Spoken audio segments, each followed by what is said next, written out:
I think it stems from a broken mindset. And the reason I say that is because we would discover clients who we would book appointments and then they would be shocked when they showed up that the person didn't either remember or not show. And I would ask like, okay, so what, we booked this appointment, what happens after that? Like, we just drive out there, you know? And it's like, well, okay, what did you do before you drove out there with them? Like, well, nothing. We don't want them to cancel. Right. So it's like, man, what a mindset fix. But it's an easy fix because when you explain to people like, hey, you know, think about yourself. You do something online. There's like a little bit of immediate remorse. It's kind of like this unknown. You don't really know what's going to happen. All of a sudden you get a FaceTime video of Kyle, and Kyle's like, hey, it's Kyle. Got your info. Looks pretty good. Couple questions. This is what I'm about to do. This is what you're going to experience. This is what we need. It just completely bridges that gap from like random online funnel to real human being on the other end of the phone. And then people just sort of, personalities flow to other personalities. You just see them saying like, you have to inject the human part of it or else you're just going to have a 50% no-show rate or a 30% cancellation rate after the sale. Like, you have to kind of bridge that gap from when the appointment's set to when it actually happens. Yeah, we encountered that when we were running my marketing agency was running an internal call center for a while. And the biggest thing that we found was the call center books the appointment. Whoever the sales rep is, they have to connect with that customer before they show up for the appointment. Before they show up in their home, they have to at least talk to them, introduce themselves, kind of get to know them, walk them through the next steps, and kind of warm them up to the idea of the process. Because what we saw was a lot of solar companies, a lot of clients, they have these people that are knocking, or not knocking, but these people that are calling, they're booking the appointments with their sales reps, and they give it to them. And like you said, the sales rep doesn't do anything. They just show up at the door whenever the time is. And the reason that we found that to be an issue was like, for example, I talked to a homeowner. They're like, oh yeah, my name's Kyle. Great. Blah, blah. Let me get all your information. Let's see if you qualify. Great. The information looks awesome. I really think we're going to be able to help you. What we're going to do is we're going to send Bill out to your house. Bill will be able to be there tomorrow at 9 a.m. or 11 a.m. Do either of those times work? Right. And we would do that. And then what happens is they have no real obligation or connection with Bill. And it's much easier for them to no-show or not it's much easier for them to no-show or cancel or reschedule because they don't have any attachment to Bill and they don't really feel like they're letting anyone down, because as of right now, Bill's not like a real person. No offense, Bill. But until they've actually made that connection with the person. So that's why I do think it's awesome. And I think it's important for sales reps to kind of be able to book appointments on their own. And if they have an appointment setter, they have to have a workflow or a process so that they can connect with the customer before they show up. Because until you connect with the customer, those no-show rates are going to be very high. Yeah, solar power. The problem with the solar industry right now is very easy to get. It's very easy to get solar power, and your sales organization is at risk of becoming a commodity. So you have to have that human connection. You have to really just stand out, essentially, or else you're going to lose. Well, you're at least going to go up against more competition, quotes, eats into margins, extends the sales cycle.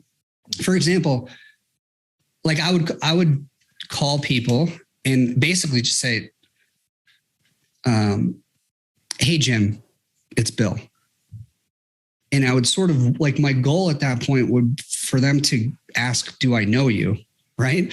And I would just say, like, I just spilled pudding on my pants, but that's not like, it just happened when I was calling. It's crazy. But the reason why I'm calling is ... And really that's going to stick out in someone's mind more than if we're just like, hey, this is Kyle from ABC Solar Company. I'm calling about the solar estimate, blah, blah, blah. Right. And you want to decommoditize your sales process because people will have a loyalty to you if they understand that you're just a real person. Right. And so that's like those nuance that you learn over time. Yeah, definitely. And I think another one that I've worked with people on is, like you said earlier, those first 10 seconds on the phone are probably the most important 10 seconds of the entire at least for sure the entire marketing phase, which is making sure that you can move them past their initial reaction. Because anytime I get on the phone with somebody and I don't recognize their voice or I don't know who it is, my instinct says I want to get off the phone as quickly as possible. So whatever we can do to prevent that and kind of just get a few more seconds of their time so we can allow them to move forward. Like what I always used to do would be, hey, this is Kyle, or hey, Joe, this is Kyle getting back to you. And then they'd be like, getting back to me, Kyle, like you said, who is that? Do I know this person? And they're racking their brain thinking about it. And that buys you a couple of seconds. Because what happens when they don't recognize us right off the bat, but it sounds like they should, they're actually like, they've kind of moved from this guy is annoying to, oh no, I got to remember who this is. And that little transition makes it much easier for you to start the conversation without them just trying to get off the phone as quickly as possible. I think if you train for I'm not interested, or how'd you get my number, or I didn't do that, I think if you're ready for that and you know exactly what to say, you're not going to convert everyone, but you'll convert a percentage of people who normally you wouldn't. So it's like. So you said wrong number. How do you handle wrong number? Well, the problem with the wrong number thing, and the problem with people saying not interested or I didn't do that, is how we open on the phone. Because typically speaking, what the person clicks on the ad, like the headline, isn't what we say on the phone. So if your marketing says how to save a very specific amount of money with this new energy savings program, and then your appointment setter opens with, I'm calling about the solar estimate, there's a disconnect.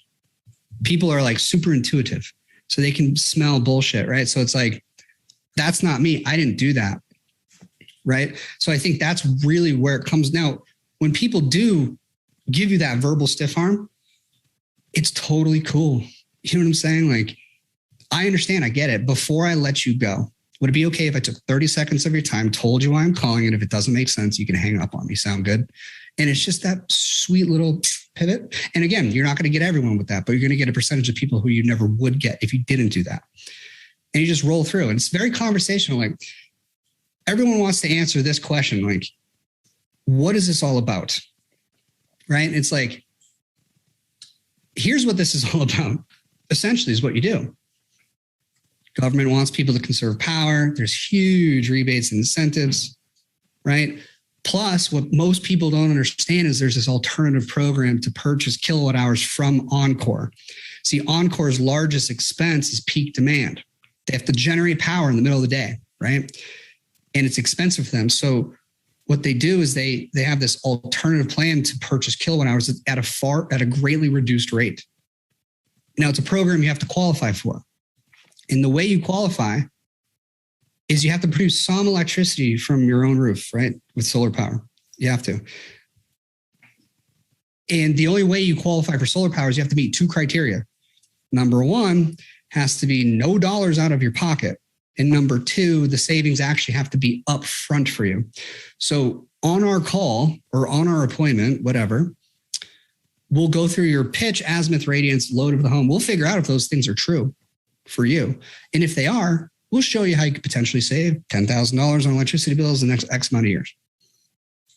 Right? So you just sort of keep it less about solar power. Solar power is like almost a way to get qualified for the reduced energy rate, because everyone cares about saving money. They don't care about how they do it. Right? I think being in solar power, we live, breathe, eat, sleep this stuff. And I think we just think people are interested inherently, and they're not. They're interested in their own pocketbook. So I think if you keep especially at the beginning, you got to remember where you are in the sales process. You're at the very, very beginning. You haven't delivered any value. There's been no reciprocity. They've actually delivered all the value to you. They've given you their contact information. You're on the freaking phone with them. You pulled them out of the ether if you're doing opt-in lead generation. And just remember, like, your job at that point is to like really just reciprocate the value and just move people down to the process where you can actually deliver that value. Right. So that's what we've seen work best across a lot of markets and companies.